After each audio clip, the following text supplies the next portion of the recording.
Assalamualaikum mga kamamo. Ngayong araw tayo ay magluluto ng kilawin tanggigi. Ngayon ibabad natin yung tanggigi sa vinegar na kalahating cup lang. At least 30 minutes po.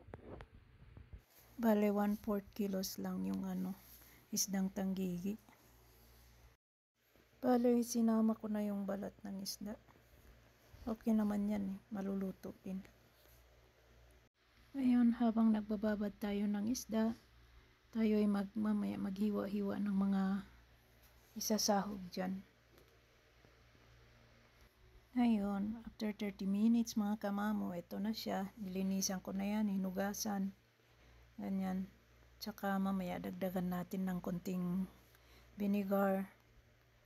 Tapos, isasahog na natin yung mga dapat isahog dyan. Meron tayong sibuyas, sili, luya, ganyan. Ayan, may pipino tayo. Tsaka nagdagdag ako yan ng mangga. Kaya lang yung mangga natin hindi maasim . At tsaka agar-agar pagkain atin. Okay, ready to mix na. Malinis na ang lahat. Yan, yung mangga natin na na. Okay.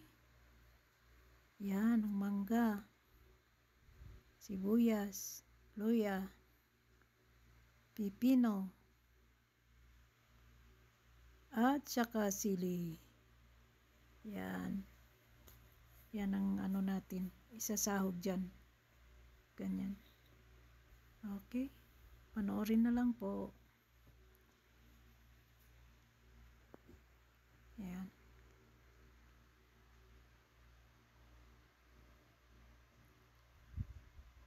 Lagay natin sa malaking bowl. Kasi masyadong maliit yung plato na yung basin na ko maliit. Kailangan magdagdag tayo dito ng ng vinegar. Parang ayun. Di ba dapat may toyo yan? Naubusan ako ng toyo. Kung ano lang nasa kusina natin, yan lang. Luya. Yan. Hinalo ko na pati yung sibuyas.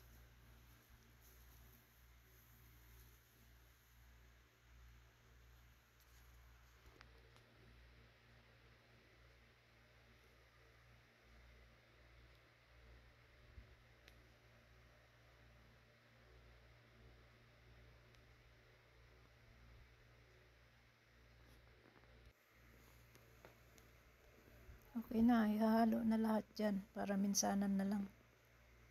Yan.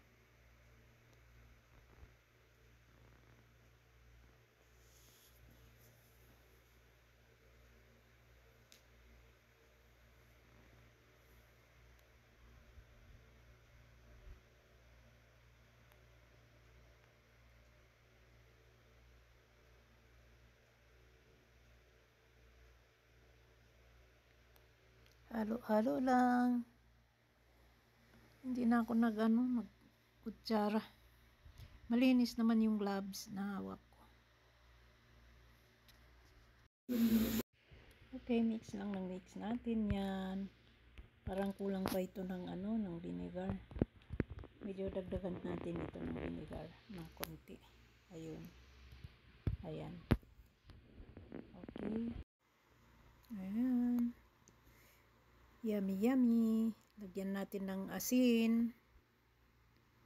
Maglalagay ako yan ng konting asukar. Konti lang. At least may lasa. Ayan. Ano yan? White pepper. Wala kasing naghahawak ng camera. Ayan. Ako lang.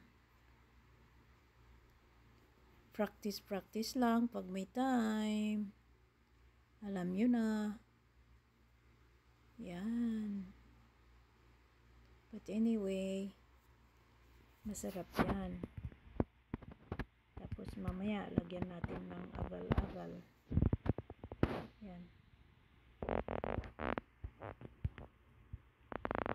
Anong nangyari sa camera ko?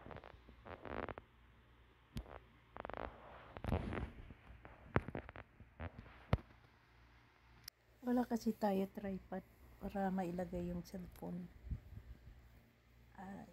Poor tayo, poor. Tsaka na pag may sahod,